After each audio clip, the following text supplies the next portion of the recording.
Just before sunrise, City Beach belongs to a different kind of crowd. The car parks begin to fill long before the heat of the day arrives. Swimmers make their way across the sand, carrying towels over their shoulders. Dog walkers follow the paths above the dunes. Coffee machines begin humming as cafes prepare for the morning rush, while the Indian Ocean stretches west to a horizon that seems to go on forever. People come here every morning.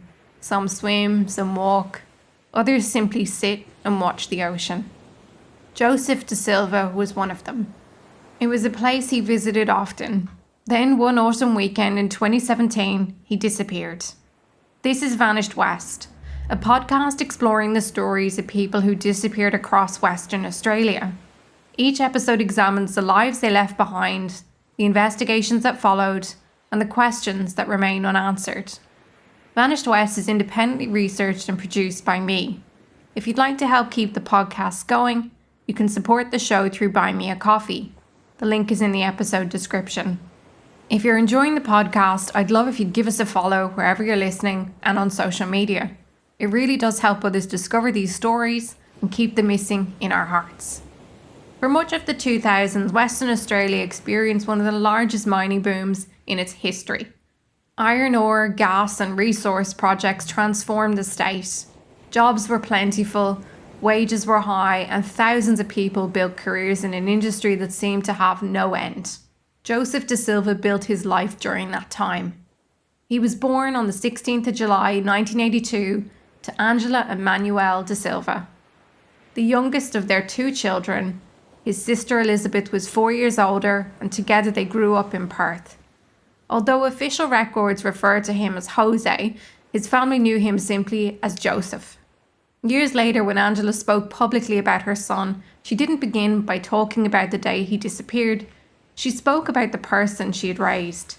Joseph was kind, he was honest, he cared deeply about the people around him, and he remained close to his family throughout his life. As he grew older, he became an uncle, a role he embraced with enthusiasm. Angela would often take her granddaughters into the city to visit him, and spending time with Uncle Joseph became part of their lives. Like so many Western Australians, Joseph found employment in the mining industry. Work gave him independence, it provided routine, purpose, and stability. His family later said he took pride in his work. But then the industry slowed down.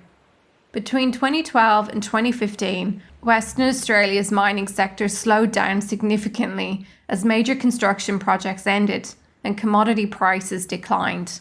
Thousands of jobs disappeared across the state. Communities that had grown around the boom suddenly faced uncertainty. Joseph lost his job during that period. The evidence doesn't describe how Joseph responded to losing his job. What the evidence does show is that not long afterwards, the people closest to Joseph began noticing changes in his behaviour. They had never seen him like that before. The changes in Joseph didn't happen all at once. His family couldn't point to a single day and say that everything was different from then on. Instead, they watched someone they loved gradually become harder to recognise. After losing his job, Joseph became convinced he'd been treated unfairly by people connected to the mining industry. According to the evidence later heard by the coroner's court, those beliefs grew stronger over time.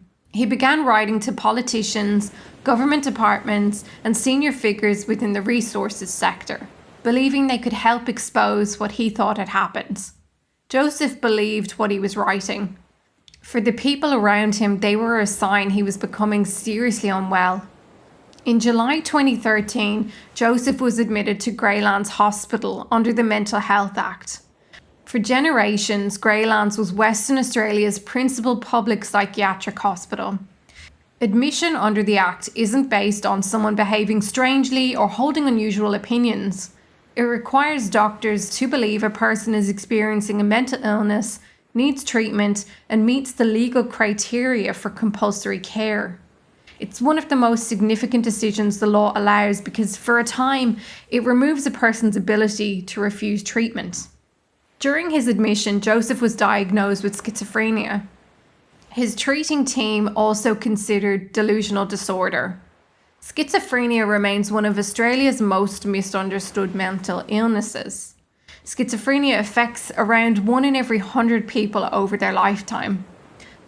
Most people living with it are never violent. Many go to work, study, maintain relationships, and contribute to their communities for decades. The illness exists on a spectrum, and no two people experience it in exactly the same way. One of its most recognized symptoms is psychosis. Psychosis changes the way a person experiences reality. A belief that seems impossible to everyone else may feel completely true to the person living through it. That isn't stubbornness or refusal to listen, it's part of the illness itself. After leaving hospital, Joseph continued receiving support through community mental health services. Like the rest of Australia, Western Australia increasingly shifted towards treating people in the community rather than keeping them in hospital wherever possible. Mental illness alone isn't enough for compulsory treatment, unless a person continues to meet the legal threshold set out in the Mental Health Act. The decision to accept treatment rests with them. Families often describe this as one of the hardest parts of caring for someone they love. They can encourage treatment, they can remain present, but they cannot make decisions on another adult's behalf simply because they are worried. In 2015, police again became concerned about Joseph's welfare and referred him for another psychiatric assessment. This time, clinicians concluded he no longer met the legal requirements for involuntary treatment. Very little is publicly known about Joseph's daily life over the following 2 years. The public record becomes largely silent until about April 2017. One place appears repeatedly in the evidence: City Beach. By April of 2017, Joseph was living alone in an apartment on Wellington Street in Perth CBD. Much of his everyday life during those final years remains private. The public record doesn't tell us what filled most of his days, who he saw regularly, or what plans he may have been making for the future. Police later established that Joseph was well known around City Beach. He visited the same cafes, the same restaurants, and the same stretch of coastline often enough that people remembered him. For Perth locals, City Beach needs little introduction. For everyone else, it's difficult to appreciate just how quickly the city falls away. Within minutes of leaving the CBD, office buildings give way to low limestone dunes, native coastal vegetation, and uninterrupted views of the Indian Ocean. Before the afternoon sea breeze arrives, the coastline has its own rhythm. Swimmers finish their morning laps, surfers wait beyond the break. Dog walkers follow the paths above the beach, while cafes begin serving breakfast to people lingering over coffee rather than rushing to leave. It's the kind of place many Perth locals return to regularly, whether for a swim, breakfast, a fish, or simply time to spend by the ocean. Joseph returned there often. Police later established that he regularly visited Hamptons, Odyssey, Clancy's Fish Bar, the Wembley Hotel, and the Wembley IGA. These weren't isolated visits made over a few days. They formed part of the routine investigators were able to reconstruct from witness statements and CCTV. On Thursday, the 27th of April 2017, Angela spoke with her son. They made plans to see one another over the coming days, just as they had done many times before. It would be the last time they ever spoke. The following afternoon, which was Friday the 28th of April, Joseph went to Hamptons at City Beach. Staff later remembered serving him a beer. He left the restaurant for a short period before returning and ordering another. When they were later interviewed by police, staff described him as looking somewhat dishevelled, but nothing about his behaviour suggested he was in immediate danger or prompted anyone to seek assistance. Later that evening, Joseph purchased 3 6-packs of beer. Early the next morning, Saturday the 29th of April, he caught a taxi back to City Beach. He had breakfast at Odyssey. The restaurant is now known as Bert's, but in 2017, however, it was one of Perth's best-known beachfront restaurants. From its dining room, the Indian Ocean fills almost every window. Staff remembered Joseph because he appeared to be dressed for a swim. After breakfast, he caught a bus back towards the city. The following day, on Sunday the 30th of April, security cameras captured Joseph leaving his apartment building at about 2:32 in the afternoon. The footage shows him pausing briefly outside before walking east along Wellington Street. That is the final confirmed sighting of Joseph de Silva. No one has been able to account for Joseph's movement after that afternoon. When Joseph didn't arrive to see his mother, Angela wasn't immediately alarmed. At first, there was nothing to suggest Joseph had simply become caught up in everyday life. But as the week passed, Joseph remained out of contact, and that wasn't like him. On the 7th of May 2017, he was reported missing. Sometime before then, Angela had entered Joseph's apartment. His washing was still in the machine, a mop and bucket remained on the kitchen floor. His mobile phone was inside the apartment. So were his wallet, his passport, and his keys. Investigators now had to reconstruct Joseph's final week from the evidence he had left behind. They started by reconstructing Joseph's movements during the week before he disappeared. CCTV footage from the city was collected and reviewed. Witnesses were identified and interviewed. His financial records were examined. His phone and computer were analysed.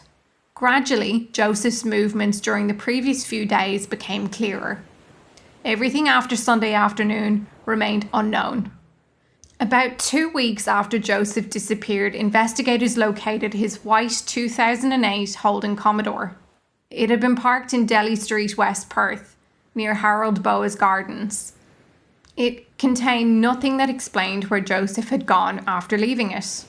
Police also returned to City Beach, because by then investigators understood that the coastline had been an important part of Joseph's routine.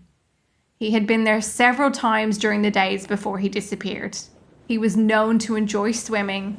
Searches were carried out along the coastline and surrounding areas. They found nothing that could account for Joseph's disappearance. The investigation continued on. Police issued public appeals. Crime Stoppers received information from members of the public. Reported sightings were followed up. Detectives examined hundreds of contacts from Joseph's phone and computer, hoping one conversation, one memory, or one overlooked detail might explain where he'd gone. Unfortunately, nothing did. Despite extensive inquiries, investigators were unable to establish where Joseph went after leaving his apartment. Police continued receiving information from members of the public. Every reported sighting was assessed. New information was followed wherever it led. Despite those efforts, nothing established where Joseph had gone after leaving his apartment on the afternoon of the 30th of April 2017. 7 months after Joseph disappeared, Angela, his mother, agreed to speak publicly.